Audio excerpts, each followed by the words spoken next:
यह धमाका आपके और मेरे लिए चौंकाने वाला हो सकता है, लेकिन उन लोगों के लिए नहीं जो इन देशों में रहते हैं। इजराइल के साथ फिलिस्तीनी हमास और लेबनानी हिजबुल्लाह की चल रही जंग ने हमेशा से ही खबरों की दुनिया को लाल रंग से सराबोर कर रखा है। अक्टूबर 2023 में हमास के इजराइल पर किए हमले के बाद से यह जंग ज्यादा हिंसक हो चुकी है।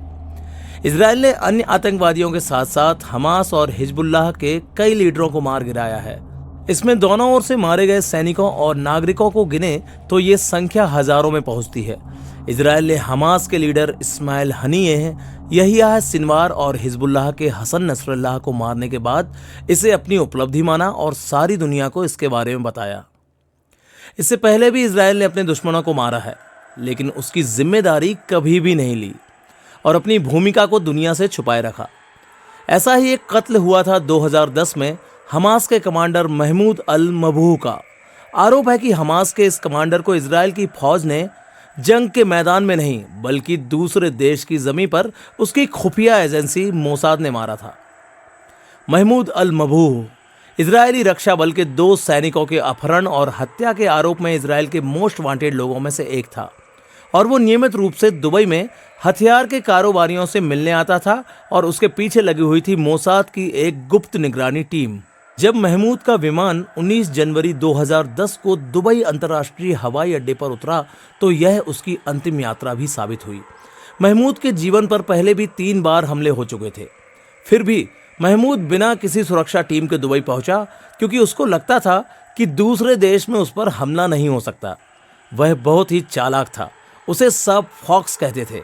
उसका मानना था कि उसे खुद के पीछे क्या हो रहा है, यहाँ तक कि दीवारों के पीछे क्या हो रहा है, उसका भी एहसास हो जाता है। इस फॉक्स को मारने के लिए ही मोसाद ने जारी किया था रेड पेज। रेड पेज होता है मोसाद का हत्या का आदेश। इस हत्या को अंजाम देने की जिम्मेदारी दी गई थी मोसाद की सिजरिया यूनिट को, जिसमें इजराइल स्पेशल फोर्स के सैनिकों की भर्ती होती है। इन सैनिकों को ट्रेनिंग देकर बनाया जाता है शातिर हत्यारा। 3 बार की नाकाम कोशिशों के बाद यह यूनिट पूरी तरह से महमूद के पीछे लग चुकी थी। इस काम के लिए कंप्यूटर विशेषज्ञों की मदद ली गई, जिन्होंने महमूद से जुड़े कार्यालय के कंप्यूटर में एक ट्रोजन हॉर्स नाम का वायरस डाला और उसके ईमेल सर्वर को हैक कर लिया। इनका उद्देश्य था महमूद के देश से बाहर होने वाले मूवमेंट पर नजर रखना।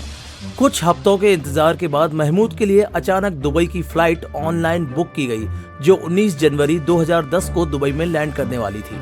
अब सिजरिया यूनिट के सामने नई मुश्किल खड़ी हो गई थी, क्योंकि इस मिशन के लिए उनकी तैयार की गई टीम में करीब 2 दर्जन एजेंट थे, जिनके लिए कम समय में नकली पासपोर्ट तैयार करना संभव नहीं था।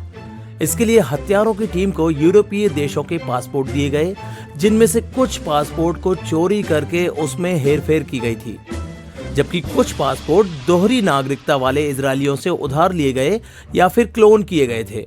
टीम के केवल एक सदस्य ने अपने पिता के जरिए जर्मनी का पासपोर्ट लिया था और इस काम में माइकल बोडेनहेमर के काल्पनिक नाम का उपयोग किया था। इस ऑपरेशन में यह एकमात्र पासपोर्ट था जो नकली नहीं था। मोसाद के एजेंट्स की पहली टीम दुबई में 6:30 बजे सुबह महमूद के आने से एक दिन पहले उतरी। बाद में दर्जनों एजेंट अपने अलग अलग समय पर फ्रैंकफर्ट, रोम, ज्यूरिख और पेरिस से होते हुए दुबई में आए। टीम को 4 हिस्सों में बांटा गया था, क्योंकि उन्हें यह नहीं पता था कि महमूद कौन सी होटल में रुकेगा।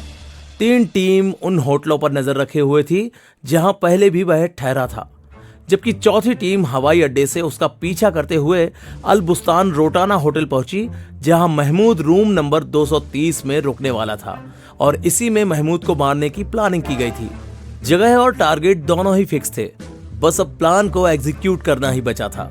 सारे एजेंट्स होटल में मौजूद थे, जो हर कोने से उस पर नजर रखे हुए थे।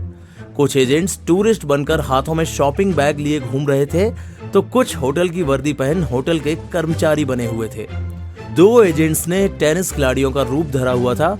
उनके हाथ में टेनिस रैकेट थे और कंधे पर तौलिए। महमूद के होटल में होने वाले मूवमेंट पर नजर रखने के लिए यह टेनिस खिलाड़ी बने एजेंट्स घंटों होटल लॉबी में खड़े रहे और जैसे ही महमूद एक मीटिंग के लिए बाहर निकला, उन एजेंट्स ने उसका लिफ्ट तक पीछा किया। अपने साथियों से ग्रीन सिग्नल मिलते ही 4 एजेंट्स रूम नंबर 230 के बाहर पहुंचे, जहां उन्होंने कमरे के इलेक्ट्रॉनिक लॉक को फिर से प्रोग्राम किया ताकि वह एक अनरजिस्टर्ड की के साथ खुल सके। प्लान यही था कि महमूद जब रूम से बाहर निकलेगा तो एजेंट्स रूम में एंटर करेंगे और वहीं पर उसका इंतजार करेंगे। चारों एजेंट्स रूम के अंदर पहुंच चुके थे और उन्होंने अपनी अपनी पोजीशन बना ली थी। सब कुछ प्लानिंग के हिसाब से चल रहा था। महमूद को इस बात की भनक भी नहीं थी कि उसकी मौत कमरा नंबर 230 में इंतजार कर रही है। कुछ देर बाद जब महमूद कमरे में लौटा तो कमरे में छुपे एजेंट्स ने उस पर एक साथ हमला किया और उसे घुटनों के बल बैठा दिया। बताया जाता है कि हत्यारों ने एक अल्ट्रासाउंड तरंगों वाली डिवाइस से बिना त्वचा को चीरे उसके शरीर में दवा को इंजेक्ट किया, साथ ही तकिए से उसका दम भी घोटा। हत्या को अंजाम देने के बाद सभी एजेंट्स 24 घंटे के अंदर दुबई से बाहर निकल चुके थे। महमूद अल मबहू की मौत की जानकारी होटल सिक्योरिटी को अगले दिन मिली, जब होटल के सर्विस स्टाफ की दरवाजे पर दी गई दस्तक का कोई जवाब नहीं आया।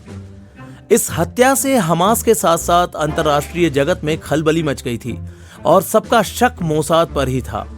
हालांकि इजराइल ने कभी इसकी जिम्मेदारी नहीं ली, लेकिन दुबई के पुलिस विभाग ने कुछ तथ्य पेश किए जो इजराइल की ओर ही इशारा कर रहे थे। मोसाद की सबसे बड़ी गलती उस इस्राएली ऑपरेटिव के कारण थी जिसने अमेरिकी नाम माइकल बोडेनहेमर से जर्मन पासपोर्ट के लिए आवेदन किया था। विभिन्न देशों की खुफिया एजेंसियां बगैर किसी गलती के की गई इस हत्या की सराहना करती हैं। अमेरिकी सेना के पूर्व खुफिया अधिकारी रॉबर्ट आयर्स ने इस हत्या के बारे में कहा था कि इससे बेहतर कुछ नहीं हो सकता। उन्होंने अंदर आकर काम को अंजाम दिया और बिना कोई सबूत छोड़े गायब हो गए कि वे कौन थे।